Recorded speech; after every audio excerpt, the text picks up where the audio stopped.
The King is coming. The reading, which is the second part of yesterday's passage, is from Matthew 25, verses 24 to 30. Then he who had received the 1 talent came and said, Lord, I knew you to be a hard man, reaping where you have not sown, and gathering where you have not scattered seed.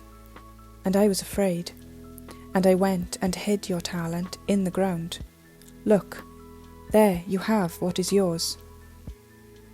But his Lord answered and said to him, You wicked and lazy servant, you knew that I reap where I have not sown, and gather where I have not scattered seed.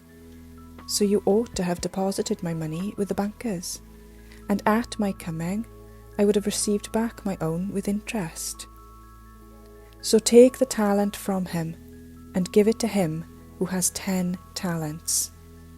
For to everyone who has, more will be given, and he will have abundance. But from him who does not have, even what he has will be taken away.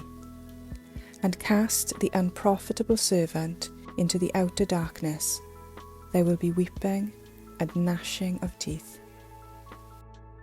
There is such a solemn warning in this parable, but also what it speaks to us is how much value the Lord places on our lives, how important our existence is. The great paradox of the Christian life is that we learn we fall so far short of the glory of God, that we are nothing in comparison to a holy and righteous God, and yet each individual life that He forms within the womb has a purpose. The Creator of the galaxies knows the number of the hairs on each one of our heads, and has a design for our lives, a reason for our existence. And it is so important to learn what that is and to use our lives in accordance with His will, the will of our Creator, wisely and for His glory. We do not just hide or bury the gift of life and of purpose that we have been given by living selfishly and not for God. The seriousness of the consequence of that choice is clearly seen in the parable. The Lord does not want anyone to perish. He is long-suffering and merciful and willing for all to come to a knowledge of His love and bountiful goodness. While we have today, we can choose to live for Him.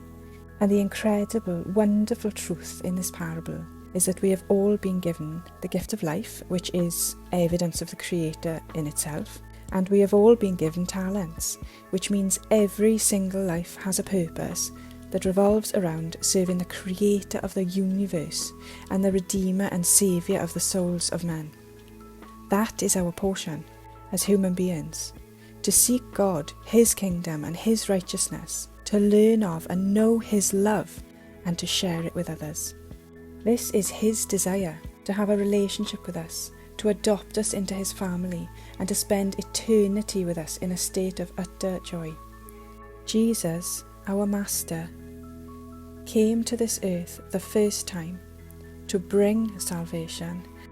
He willingly gave His life up so that we could become heirs with Him of God. He will return.